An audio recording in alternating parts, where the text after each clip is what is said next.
Le bon berger donnait sa veille.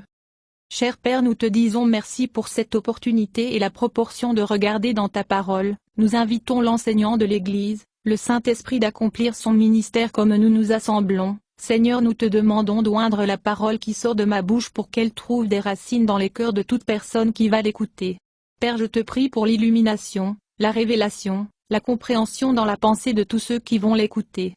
Seigneur, je te remercie de m'avoir fait ministre du Nouveau Testament et je te dis merci pour le succès de ce message du fait que le Saint-Esprit est l'enseignant. Merci Seigneur, cela ne dépend pas de moi mais tout dépend de toi, et tu es fidèle. Nous te donnons la louange et te rendons grâce dans le nom de ton Fils Jésus-Christ. Amen. Gloire à Dieu. Nous travaillons sur une nouvelle série sur pourquoi Jésus est venu dans ce monde, selon le Nouveau Testament. Le Nouveau Testament a été écrit par des témoins oculaires de Jésus, ou des proches associés à des témoins oculaires. Dans les 2 dernières leçons, nous avons examiné une déclaration spécifique que Jésus a faite sur la raison pour laquelle il est venu sur terre. C'était enregistré par Jean, l'un des premiers et plus proches disciples de Jésus. Jésus a dit, « Je suis venu pour qu'ils puissent avoir la vie et qu'ils puissent l'avoir plus abondamment. » Jean 10 verset 10, Louis II. Dans certains cercles chrétiens aujourd'hui, ce verset est interprété comme signifiant que Jésus est venu nous donner une grande vie dans cette vie, une vie sans problème de succès et de prospérité où tous nos rêves deviennent réalité. Nous avons souligné dans les 2 dernières leçons que ce n'est pas ce que Jésus voulait dire ou ce que les premiers chrétiens ont entendu.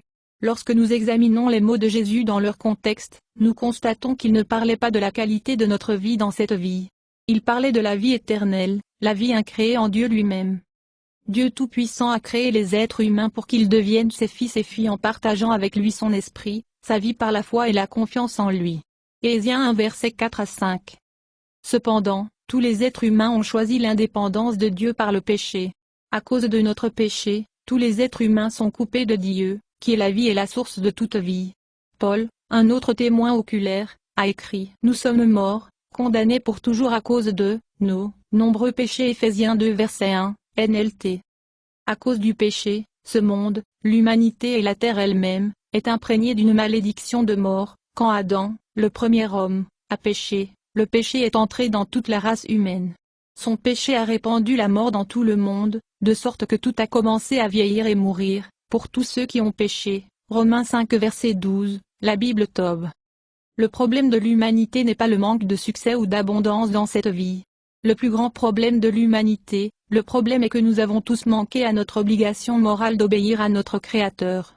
Nous sommes coupables de péché devant un Dieu saint, coupés de Dieu, morts dans le péché, et il n'y a rien que nous puissions faire à ce sujet.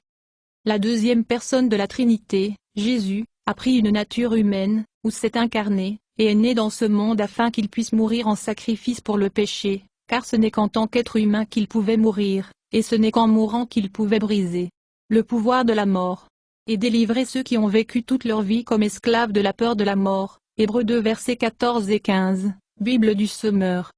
Nous avons plus à dire ce soir sur ce que cela signifie que Jésus est venu pour nous donner la vie plus abondamment. La déclaration de Jésus sur une vie abondante se trouve dans l'évangile de Jean. Jean a déclaré qu'il avait écrit son évangile afin que vous puissiez croire que Jésus est le Messie, le Fils de Dieu, et qu'en croyant en lui, vous aurez la vie, Zoé. Jean 20 verset 31, dans la Bible du Semeur. Le Nouveau Testament a été écrit à l'origine en grec. Le mot grec traduit par vie est Zoé. Jean a utilisé le mot Zoé 33 fois en référence à la vie que Jésus donne, y compris dans Jean 10h10. Zoé signifie la vie telle que Dieu l'a en lui-même, et la vie telle que Jésus l'a en lui-même, une vie absolue ou parfaite incréée. Par la foi en Jésus, les hommes et les femmes deviennent participants de cette vie. Jean 5 verset 26. Jean a ouvert son évangile avec cette déclaration, en lui, la parole, Jésus, était la vie, Zoé, et la vie, Zoé, était la lumière des hommes. Jean 1 verset 4, Louis II. Jean a appelé Jésus la lumière des hommes parce qu'il apporte la véritable connaissance de Dieu, qui est la source de toute vie créée et incréée. Jean utilisa ensuite Zoé quand il cita les paroles de Jésus, « Dieu a tant aimé le monde qu'il a donné son Fils unique, afin que quiconque croit en lui ne périsse pas, mais ait la vie éternelle. » Jean 3 verset 16. Notez que Jésus a opposé la vie, Zoé, avec le périssement. Le mot grec qui est traduit par périr signifie détruire complètement, perdre ou être privé de. Périr signifie mourir physiquement, mais cela signifie aussi être éternellement séparé de Dieu qui est la vie, Zoé. Il n'y a pas de plus grande destruction qui puisse arriver à un humain que d'être perdu dans votre but créé, qui est de participer à l'esprit et à la vie de Dieu et de vivre avec lui pour toujours comme son fils ou sa fille. Jésus est mort pour mettre fin à la fois à la mort du corps et à la séparation éternelle de Dieu, par nous donnant la vie.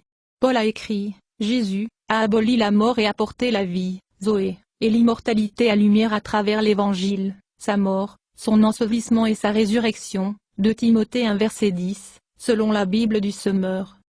Jésus est venu dans le monde pour mourir en sacrifice pour le péché et permettre aux êtres humains de pouvoir recevoir la vie éternelle dans leur être en ce moment, l'Esprit et la vie de Dieu. Et, il est venu ouvrir la façon pour tous ceux qui croient en lui de vivre avec Dieu pour toujours dans sa maison, vie éternelle. Il y a un aspect présent et futur à la vie éternelle. Quand nous croyons en Jésus, Dieu habite en nous par sa vie et son esprit maintenant, dans cette vie. Finalement, il donnera la vie à nos corps et les rendra incorruptibles et immortels au-delà du contact de la corruption et de la mort. Paul, dans le contexte de la résurrection des morts, a écrit, « Le dernier ennemi à être détruit est la mort ». I Corinthiens 15 verset 26, Bible du Semeur. Alors se réalisera ce qui est écrit, la mort est engloutie dans la vie, I Corinthiens 15 verset 54. Paul citait un passage écrit par le prophète Isaïe sur ce que nous appelons la seconde venue de Jésus. En ce jour-là, il, le Seigneur Tout-Puissant, enlèvera la nuée sombre, l'ombre de la mort qui plane sur la terre. Il avalera la mort pour toujours. Le Seigneur souverain essuyait toutes les larmes, Ésaïe 25 versets 7 et 8. Bible du Semeur. La semaine dernière, pour nous aider à comprendre le contexte de ce que Jésus voulait dire par la vie qu'il est venu donner, nous avons regardé comment Jésus a utilisé la phrase « vie éternelle et éternelle » menant à sa déclaration dans Jean 10 verset 10. Jésus a dit que le temps vient où les morts entendront sa voix et vivront, de Jean 5 verset 25. Il dit à une femme à un puits que la vie qu'il donne devient une source sans fin de vie, Zoé, dans une personne, Jean 4 verset 14. Le Seigneur a dit aux gens que si quelqu'un boit de lui, des fleuves d'eau vivante, de sortiront d'eux, Jean 7 verset 37 à 39. Jésus s'appelait le pain de vie, Zoé, qui enlève la faim et la soif, Jean 6 verset 35. Les mots manquent lorsque nous essayons d'expliquer et de comprendre pleinement comment un être transcendant, tout-puissant Dieu, interagit avec des êtres finis. Mais à travers ces images verbales, Jésus a transmis l'idée qu'ils habiteront ceux qui croient en lui, et par sa vie intérieure et son esprit, aboliront la mort en eux. La plupart de l'évangile de Jean se concentre sur les 6 mois qui ont précédé la crucifixion et la résurrection de Jésus. En cela la période de temps, la direction religieuse d'Israël est devenue de plus en plus hostile envers Jésus pour, entre autres choses, guérison le sabbat et appeler Dieu son Père. Jean 5 verset 16 à 18. Jean 7 verset 1. Jean 8 verset 59. Jean 10 verset 31. Jean 11 verset 53. Etc. Dans la chute de Ad 29, moins de 6 mois avant la crucifixion, Jésus est monté à Jérusalem pour célébrer la fête annuelle des tabernacles. À la fête, il a fait cette déclaration publiquement, « Je suis la lumière du monde », Jean 8h12. Puis, le jour du sabbat, Jésus guérit un homme aveugle depuis la naissance, Jean 9. La direction a accusé Jésus de faire de fausses déclarations sur lui-même et a dit qu'il avait un diable, Jean 8 verset 13. 48. Les pharisiens ont excommunié l'homme que Jésus avait guéri de la cécité et ont traité Jésus de pécheur et de blasphémateur, disant que sa puissance venait de Satan, Jean 9 verset 16. 34. À ce moment-là, Jésus a raconté la parabole du bon pasteur, Jean 10 verset 1 à 18. À travers la parabole, Jésus s'est présenté comme le vrai berger d'Israël contrairement aux dirigeants religieux.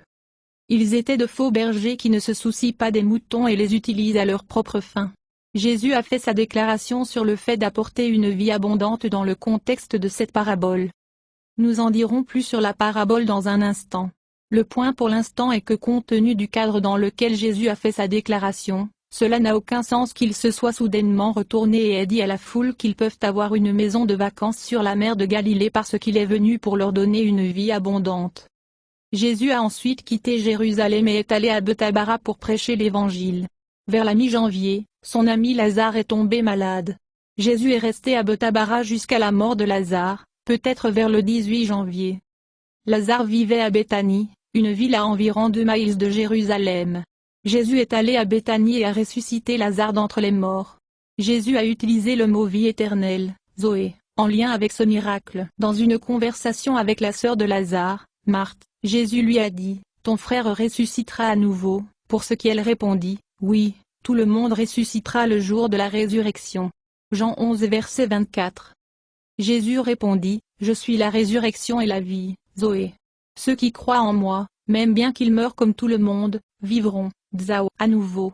On leur donne la vie éternelle, de Zao, pour croire en moi et ne périra jamais, être séparé de Dieu. » Jean 11 verset 25, Bible du Semeur. En raison de cette résurrection miraculeuse, beaucoup de gens dans la région ont cru en Jésus comme le Messie, et les pharisiens ont fait des plans pour tuer non seulement Jésus, mais aussi Lazare. Jean 12 versets 10 à 11. Juste avant la Pâque au printemps de l'an 30, Jésus entra à Jérusalem pour la dernière fois, monté sur un âne en accomplissement de la prophétie quant à la façon dont le roi d'Israël viendrait à eux. Jean 12 versets 12 à 14. Zacharie 9 verset 9. Plus tard dans la semaine, le jeudi, Jésus a célébré le repas de la Pâque, la dernière scène, avec ses 12 apôtres. L'évangile de Jean donne un long récit des choses que Jésus leur a dites alors qu'il préparait les apôtres pour le fait qu'il allait bientôt les quitter. Notez quelques points clés des mots de Jésus qui se rapportent à notre sujet. Jésus leur a dit qu'il allait à la maison de son Père pour préparer une place pour eux afin qu'ils puissent être avec lui pour toujours. Jean 14 versets 1 à 5. Quand les apôtres ont dit qu'ils ne savaient pas où il allait ou comment ils y arriveraient, Jésus répondit, « Je suis le chemin, la vérité et la vie, Zoé. » Jean 14 verset 6, Bible du Semeur. Jésus est le chemin parce que, par sa mort, il ouvrira la voie pour eux, et tous ceux qui croient sur lui, pour venir à Dieu. Jésus est la vérité parce que, puisqu'il est lui-même Dieu, il est la parfaite révélation de Dieu. Jésus est la vie parce qu'il est celui qui donne la vie, Zoé, aux hommes. Jésus leur a dit qu'il ne les laisserait pas tranquilles, promettant que lui et le Père envoient alors le Saint-Esprit car il vit avec vous et sera en vous. Je ne vous laisserai pas comme orphelins. Je viendrai à vous, Jean 14 versets 17 à 18, Nouvelle version internationale. Jésus leur assurait que, tout comme mon Père habite en moi alors que je me tiens devant vous ce soir, je vous habiterai lorsque nous enverrons le Saint-Esprit pour demeurer en vous. Jésus leur dit encore, quand je serai ressuscité, vous saurez que je suis mon Père, et tu es en moi, et je suis en toi. Jean 14 verset 20, Bible du Semeur. Jésus a également fait quelques commentaires spécifiques sur sa provision pour eux dans cette vie. Nous pourrions faire une leçon entière sur ces déclarations, une autre fois. Notez simplement que ni l'un ni l'autre n'ont rien à faire avec une vie abondante, prospère, réussie, dans cette vie. Jean 14 verset 27. Je vous laisse avec un cadeau, la paix de l'esprit et du cœur. Et la paix que je donne n'est pas comme la paix que le monde donne. Alors ne sois pas troublé et effrayé, Bible du Semeur. Jean 16 verset 33. Je vous ai dit tout cela afin que vous ayez la paix en moi. Ici sur terre, vous aurez beaucoup d'épreuves et de chagrins. Mais courage, parce que j'ai surmonté le monde. La Bible du Semeur. Juste avant que Jésus et les apôtres ne se rendent au jardin où ils seraient bientôt arrêtés, il a prié une prière au Père. « Père, le temps est venu. Glorifie ton Fils afin qu'il puisse rendre gloire à toi. Il donne la vie éternelle, Zoé, à chacun que vous lui avez donné. » Jean 17 versets 1 et 2, la Bible du Semeur.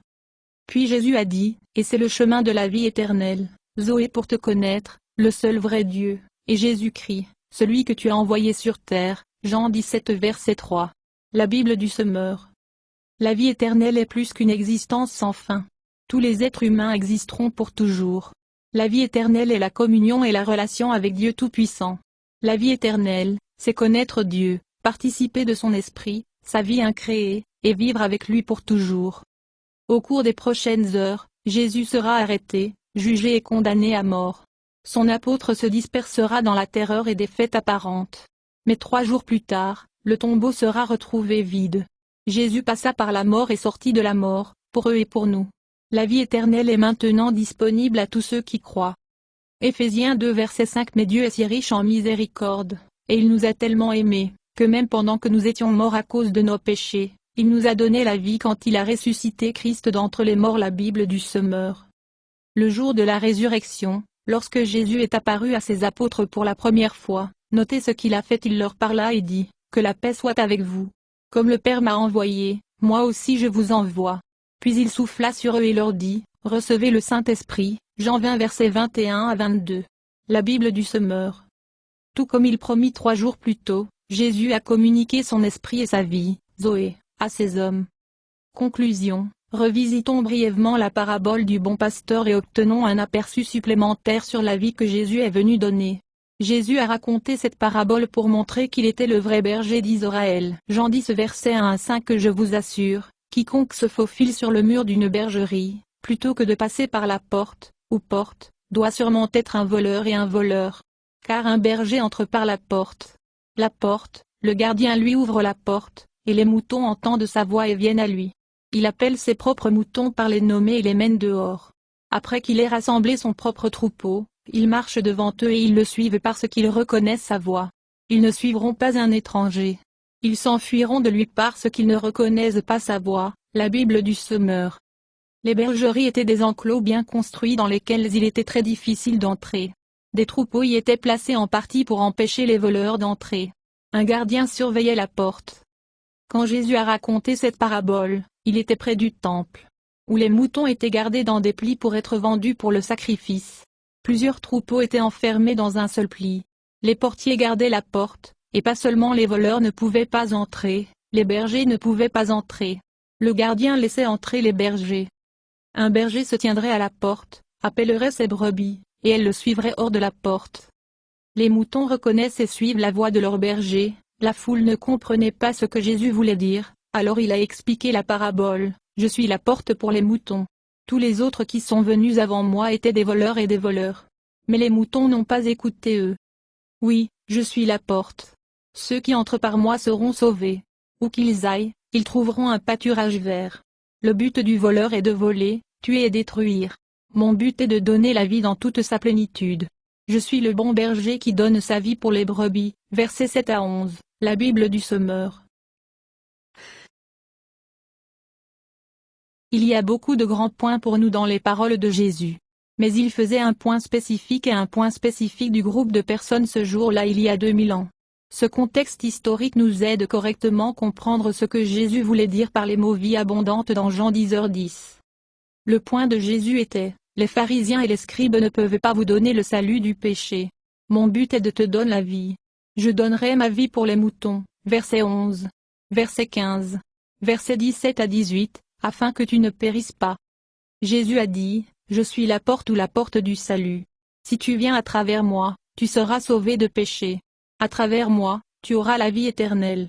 Jean 3h16. Ceux qui passent par moi trouveront des pâturages verts. Jean 10 2.9, la Bible du semeur. Le public de Jésus savait PS 23, qui a été écrit par un berger, David, pour décrire le soin du Seigneur pour ses brebis. Notez une ligne, le berger, me fait m'allonger dans de verts pâturages. Psaume 23 verset 2.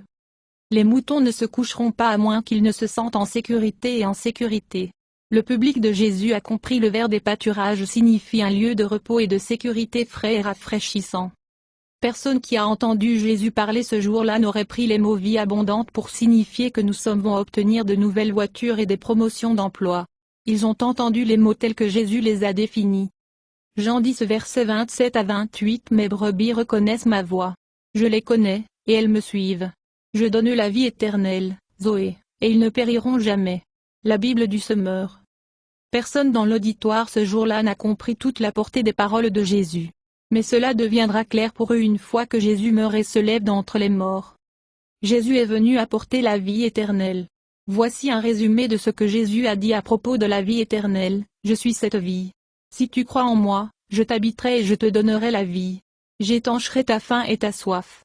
Je te donnerai la paix dans cette vie et une vie sans fin avec moi dans la vie à venir. Beaucoup plus la semaine prochaine. Ma prière est que par ces leçons chacun de nous sera inspiré pour marcher comme Jésus a marché.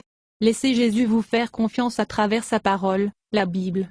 Merci Seigneur pour votre merveilleuse parole que tu as choisie pour que ça passe par moi. Merci Seigneur de choisir des fils et des filles d'être conformes à l'image de Jésus-Christ et d'être faits comme tes enfants en caractère et en puissance, pour tous ceux qu'on entend. Que cette leçon puisse nous donner le désir de rechercher et de grandir en Jésus-Christ dans cet endroit. Seigneur, nous vous remercions et nous vous servons sur votre scène. Notre désir c'est de demeurer en toi au nom de ton Fils Jésus-Christ. Amen. Louez le Seigneur, louez le Seigneur.